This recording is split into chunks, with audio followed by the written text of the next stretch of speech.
Hello, could you help me grow this channel? Subscribing is totally free. Just one click below this video is all it takes. He stood there with a coffee mug in one hand and the television remote in the other, like nothing about the day mattered, like I hadn't driven nearly 4 hours from my apartment just to be home for a few hours, for one dinner, for one hug that might not feel like a damn handshake.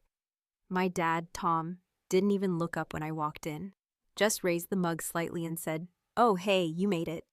No smile, no warmth, no birthday greeting, not even a glance.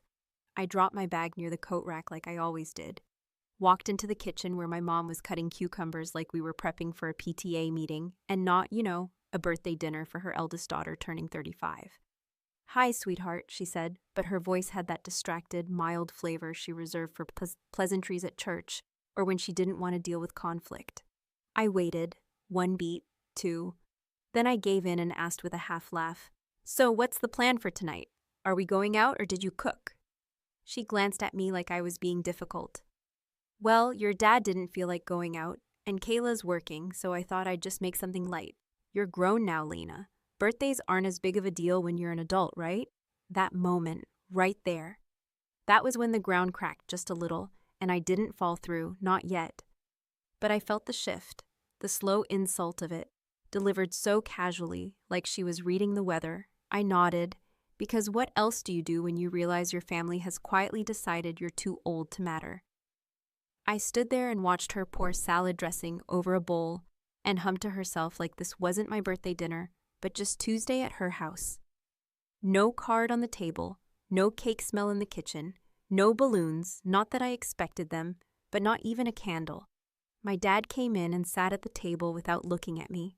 No happy birthday, no acknowledgement. Just a grunt when the food was set down. And I swear to God, the only thing he said directly to me during that meal was "pass the pepper."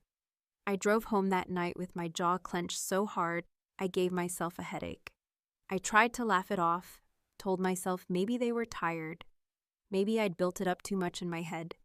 I mean, who cares about birthdays after 30, right?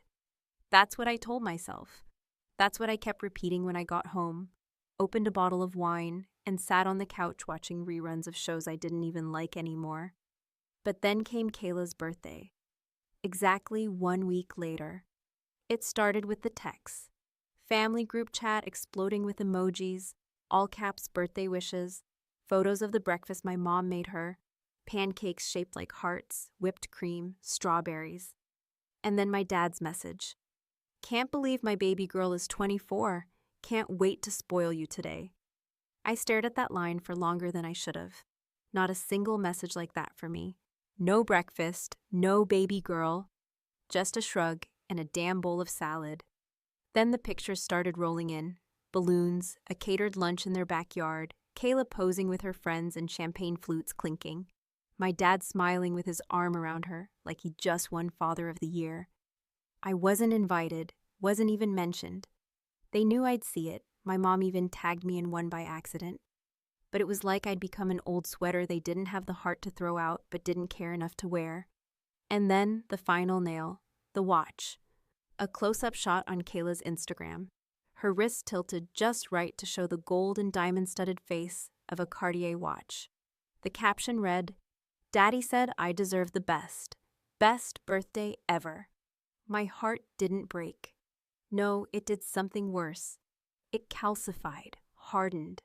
That same heart that used to race every time I saw my dad pull into the driveway when I was a kid, it barely beat at all. And then suddenly a thought flickered into my mind. A cold, clean realization. I knew that watch. Not the model, though I'd seen enough luxury ads to know it wasn't cheap, but the charge, the bank account, the credit card. Because I was the one who paid off that card every month, quietly, automatically. Like a good daughter who owed her family for all those invisible things they said they gave me: food, clothes, roof over my head.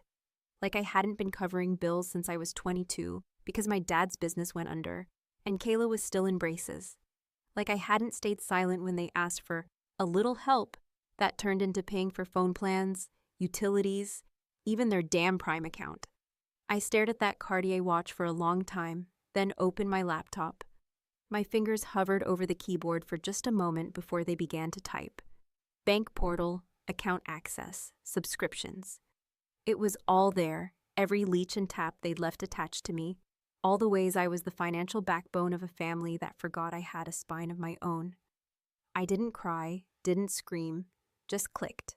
One, at a time, disable, cancel, remove.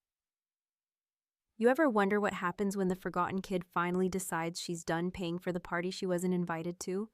Yeah, so did they. I didn't wake up the next morning with a plan for revenge, or some grand scheme like the ones you see in movies, where the main character slinks around with a devilish smirk, pulling puppet strings with cinematic music behind them. No, I just woke up, sat at my kitchen counter with a lukewarm cup of black coffee, and opened my laptop, feeling a new kind of silence in my chest. Not rage, not heartbreak, but something colder, something emptier, like walking through a room you've been in your whole life and suddenly realizing the pictures on the wall don't include you anymore. It wasn't about the watch or the cake or even the damn balloons. It was about what they really said with their silence. You don't matter unless you're giving. I started with the easy stuff. My dad's phone bill. He'd been on my family plan for almost 7 years now, ever since the construction business slowed down, and he started talking like a man stuck in a storm, always waiting for the wind to shift in his favor. I removed his line, then Kayla's credit card, the one I'd co-signed for during her sophomore year, when she maxed out her first student account buying fake plants and overpriced brunches. The card I kept paying off quietly while she gallivanted around pretending she had some kind of Instagram-worthy life. I locked the card. Then the utilities for the house I moved out of over a decade ago, but kept helping with because every Christmas, my mom would say things like, "You know your dad's too proud to ask, but the electric bill's been a little high this month." Click, disconnected. The subscriptions were ridiculous. Netflix, HBO, Hulu, Spotify, Amazon Prime, all running through my card. It was like a leech colony feeding off me while I sat in silence, convincing myself this was what being a good daughter looked like. I didn't send any messages, didn't warn them. I just took the matches to the pile of dried-out twigs and waited to see if anyone noticed when the smoke started rising. For the first day, it was quiet. Radio silence. I went about my life as usual, worked from home, answered some emails, and cleaned out my junk drawer like a woman preparing for an audit on her own damn boundaries. But then, on the second day, my phone rang. Kayla's name popped up like a blinking light in the fog. I let it ring twice before I picked up, voice steady, measured, like I wasn't fully aware of what was coming. "Hey," I said, and she didn't even say hi back. "Are you in a meeting or something? My card just got declined at Chanel. And it's not like it's maxed, I literally used it yesterday." "Did you change something?" I took a slow breath. I could practically hear the perfume counter behind her and imagine her clutching that little quilted handbag like the world had flipped upside down just because someone finally said no. I said, "Yeah, I shut it off. It's in my name. I'm not paying for it anymore." Silence. Then a sputtered, confused laugh. "Wait, what? You can't just shut it off without telling me. I'm in the middle of checking out." I wanted to say good, but instead I stayed calm. "Kayla, you're 24 years old. You have a job. You post about your boss's cat like it's a full-time gig. Figure it out." She went quiet for a moment, and I could feel the gears turning in her head, her pride wrestling with the reality that her golden card no longer worked, and more importantly, that I'd made a decision without her. She finally said, "You've never cared about money before. Why now?" I could have said so many things in that moment. That it wasn't about the money, that it was about the fact that they treated me like a walking ATM with no need for appreciation, no requirement for basic decency. That the watch on her wrist cost more than the combined value of every gift I'd ever received from them since high school. That their silence on my birthday was louder than any insult I'd ever heard. But instead, I just said, "Because I finally care about myself more than I care about keeping the peace." She hung up without saying goodbye. Later that night, I got a call from my dad.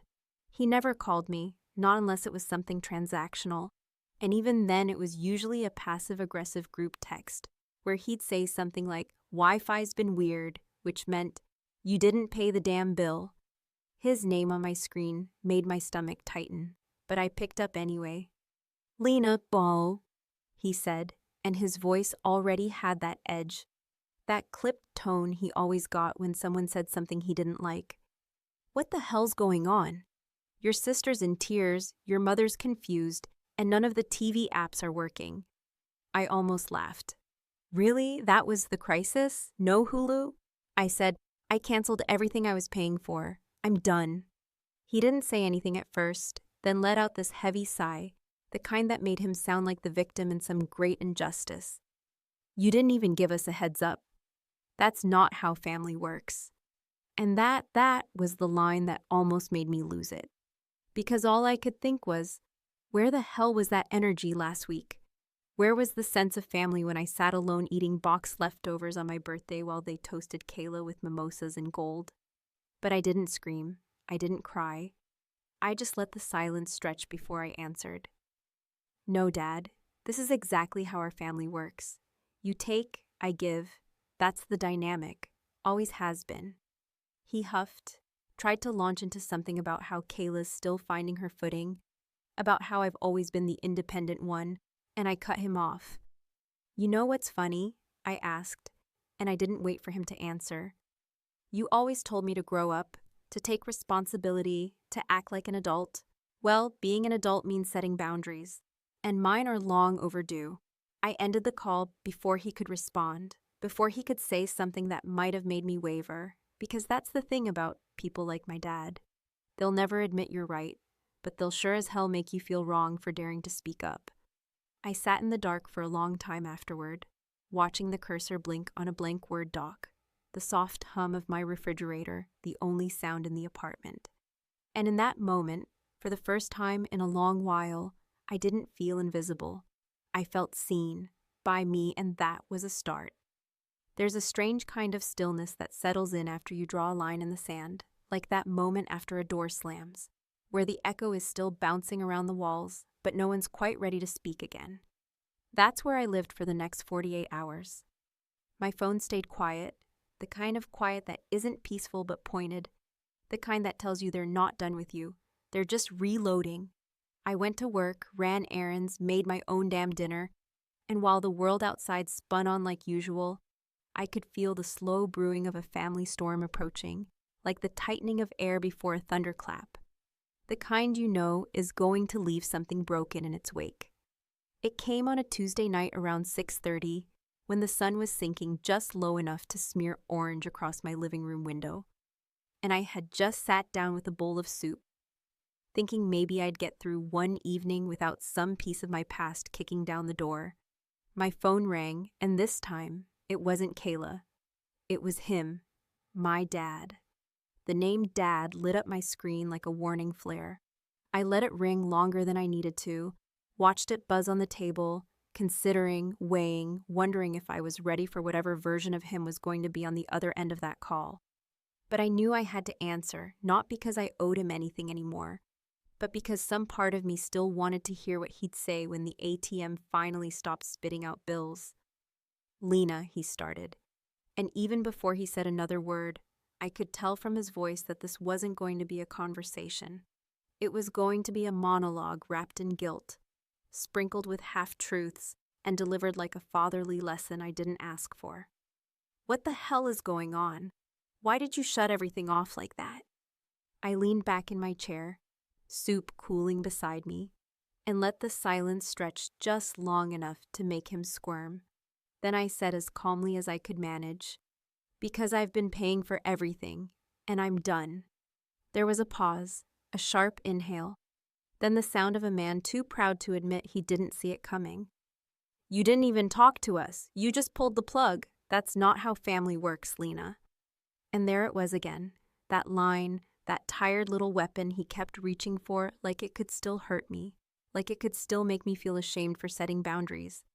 I kept my voice level, not because I wanted to sound calm, but because I knew the only way to keep the upper hand with my father was to make him feel like he couldn't shake me. "Family doesn't forget your birthday, Dad. Family doesn't buy one daughter a watch worth thousands and tell the other that birthdays don't matter. Family doesn't take without asking and call it love. He didn't deny it, not the watch, not the favoritism, not the financial leeching. He just went quiet for a beat, then shifted tactics. Kayla needed help. She's still figuring things out. You've always had your act together. You make good money. It was such a familiar refrain that I almost laughed. Not because it was funny, but because it was so absurd. This belief that because I was capable, I somehow deserved less compassion, less support, less love. So because I got my shit together, I'm your wallet? That's the logic? You know that's not what I meant, he muttered. But it was, and it always had been. He didn't want a daughter. He wanted an investor with no opinions. A support system that didn't question where the cracks were forming. I didn't raise my voice, though every part of me wanted to scream. I just said, I'm not funding this family anymore. Not unless there's honesty. Not unless there's some damn respect. That's when he snapped, when the mask cracked just enough to reveal the man beneath. The one who didn't like being told no. The one who only viewed power as something to hold, not something to share. You think money makes you better than us now? You think just because you're sitting pretty in your little condo with your tech job and your online bank accounts, that gives you the right to pull the rug out from under us? No, I said, my voice a whisper sharpened into a blade. But it gives me the right to stop being used. The call ended not long after that. Not with a resolution, not with any understanding, but with the kind of cold, abrupt silence that told me everything I needed to know. We weren't just fractured. We were split, cracked all the way through, and he didn't have any interest in fixing it unless it meant I went back to playing the quiet provider. I didn't cry after that call. I didn't scream or vent or throw something. I just sat there letting the silence fill the space where loyalty used to live. And maybe that's the worst part of growing up. Realizing that sometimes the people who raised you were only ever loyal to the version of you that served them. The next day I came home to something I hadn't expected. My mom, standing outside my apartment, holding a plastic grocery bag and her purse like she'd just stepped out for a casual visit and not a full-blown emotional ambush. Her eyes were puffy, her voice soft, and she didn't say hello when I opened the door. Just walked in like she still had the right. She sat down on my couch without being asked and said, Kayla's been crying nonstop. Your dad's furious. I don't understand why you had to go nuclear. I stared at her, at this woman who used to braid my hair, who used to hum when she stirred soup. And all I saw was someone who had spent her whole life smoothing over cracks instead of fixing the damn foundation. Mom, I didn't go nuclear. I stopped paying for things I shouldn't have been paying for in the first place. She sighed, twisted the grocery bag in her hands like it was going to reveal the answer she didn't want to say out loud. But she's your sister. She's family. And there it was again. That word, that loaded, beautiful, toxic word. Family. I looked her in the eye and asked the only question that mattered. If I had a daughter and I forgot her birthday, but bought her sister a designer watch, what would you call that? She didn't answer, because there was nothing to say. It was late afternoon when Kayla showed up unannounced, standing at my front door in her impossibly perfect jeans and an oversized beige cardigan that made her look like she had stepped out of a lifestyle blog about effortless grace and pumpkin spice mornings. And when I opened the door, the first thing I noticed wasn't the fake smile she wore like armor. It was the absence of the Cartier watch that had started this avalanche of revelation and reckoning. For a second, I considered not letting her in, not out of cruelty or pettiness, but because I knew her patterns better than anyone, knew how she had a way of slipping in through the cracks of your exhaustion, charming her way past your boundaries with breathy apologies and wide-eyed innocence that always seemed just believable enough to get her what she wanted. But I stepped aside anyway, not because I forgave her, but because I needed to know what version of her I was dealing with today. She walked into my living room like she belonged there, like we were just two sisters catching up after a busy week.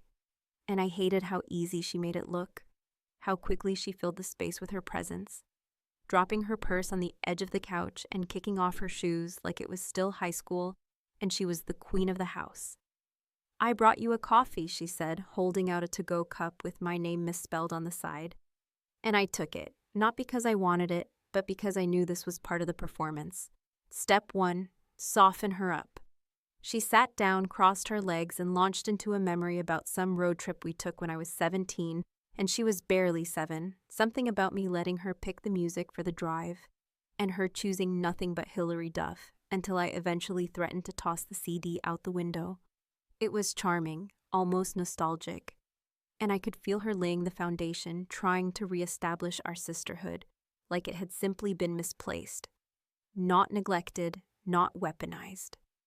I listened, nodding occasionally, letting her weave her little tapestry of affection and familiarity, but I didn't speak much, didn't smile, didn't give her more than the bare minimum, because I knew, with a clarity that had taken years to develop, that this wasn't an apology.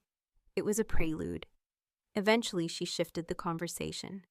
Her tone dropped slightly, eyes a little shinier, a little more deliberate. Look, I know you're mad, I get it. And I'm sorry if you felt left out or whatever, but it wasn't like that. Dad just wanted to do something special for me this year, and he thought, I don't know, maybe he thought you didn't care about birthdays anymore. I raised an eyebrow at the careful phrasing. If you felt, wasn't like that. Maybe he thought all the slippery, gaslight-adjacent language people use when they don't want to take responsibility, but want the conversation to be over anyway. I said nothing, just sipped the now lukewarm coffee and waited. Then she said it. I know you paid for the watch, she admitted, voice lower now, almost a whisper, like the walls might hear. I saw the receipt in the envelope. I knew the card wasn't Dad's. I thought maybe you'd be okay with it. I didn't think it'd be this big a deal. And there it was. Not regret, not shame, but an admission filtered through entitlement, as if the problem wasn't what they did, but that I had the audacity to object to it. She had known from the start. And she still smiled for the pictures, still let them call her baby girl, still wore that damn watch like it was a trophy she had earned instead of a symbol of everything they'd taken from me without asking. I put the coffee down slowly and looked her dead in the eyes. You knew, and you didn't say anything. She shrugged, defensive now, mask starting to slip. I mean, it's not like it hurt you. You make good money. It wasn't like you couldn't afford it. And that was the moment I realized we were never really sisters in the way I had always hoped. She didn't see me as a person with feelings, with boundaries, with a life outside of what I could provide. I was a resource, a backup plan, an open tab. I stood up, walked to the hallway closet, and pulled out a folder.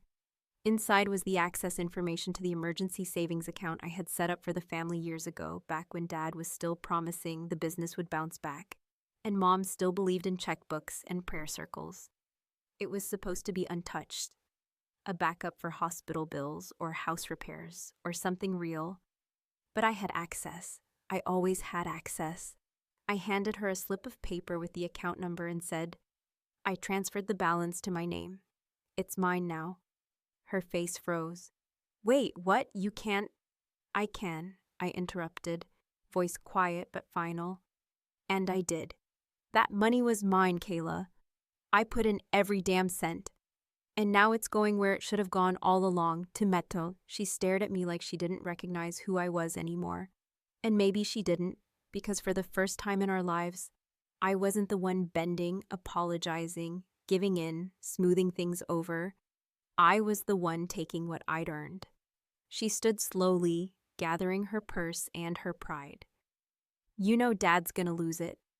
Let him, I said, already walking toward the door. He's lost me anyway. She paused, halfway out, eyes scanning my face like she was still hoping to find the old Lena buried beneath the cold resolve, but she didn't. And when the door clicked shut behind her, the silence that followed wasn't tense or tragic. It was clean. And in that rare, unfamiliar stillness, I felt something I hadn't in a long time. Freedom. There's something eerie about the calm that settles in after a storm you created on purpose, especially when that storm wasn't born out of chaos, but built piece by piece, decision by decision, as deliberate as the click of every lock I had removed, every connection I had severed, every cent I had pulled back into my own hands. Not out of revenge, not really, but out of the quiet, growing realization that if I didn't start protecting myself, no one else ever would. And in the days that followed Kayla's visit, that calm didn't feel like peace. It felt like a countdown, a breath held too long, waiting for the blowback that I knew was still coming because people like my father, people who mistake generosity for obligation and silence for agreement, don't just walk away when you say no. They push back. They twist it. They wait for the right moment to remind you who they think you were supposed to be. For the first time in years, my phone didn't buzz with their names. No texts, no calls, no guilt-laced invitations or vague updates, or mom's long-winded prayer chain emails. Just silence, like I'd been erased not with malice, but with indifference. As though the moment I stopped serving their needs, I became irrelevant. Just another chapter in a book they'd closed the second it stopped being useful to them. And as much as I had anticipated that reaction, prepared for it even, there was still a sting, a bitterness that settled somewhere deep in my chest. Because no matter how clear-headed you try to be, no matter how much logic and self-respect you layer over your wounds, there's always a piece of you that wants your family to chase after you. Not because they need you, but because they miss you. But they didn't chase. Not even a whisper. And maybe that should have been the end of it. Me in my quiet apartment, finally untangled from their mess, finally free to breathe without the weight of their expectations pressing against my ribs. But then, 3 weeks later, just as the quiet had started to feel like a choice instead of a punishment, she showed up again. Kayla, but not the version I'd grown used to. The polished, smug, sweet-talking favorite daughter with her soft perfume and her curated sadness. This time she looked hollow, paler, tired in a way I'd never seen her, not even after one of her notorious all-night study sessions in college. She stood outside my office building in the middle of a Tuesday afternoon, clutching her phone like it was the only thing keeping her upright. And when I walked out and saw her there, I didn't feel anger. I felt something heavier, something colder. I didn't say anything as I approached. Just stood in front of her, waiting. She looked up slowly and said, with none of the usual sugar in her voice, "I didn't know where else to go." I nodded once, still not speaking, still waiting, because I had learned that the most powerful thing I could give her now was space to confront the silence she helped create. She took a deep breath, blinked hard, and finally said it. "I'm pregnant." The words didn't land like a bomb. They landed like an anchor, sudden and final, pulling the entire dynamic into a new dimension, where choices mattered more than history, where consequences couldn't be avoided with a sweet smile and a well-timed excuse. She looked away, voice brittle.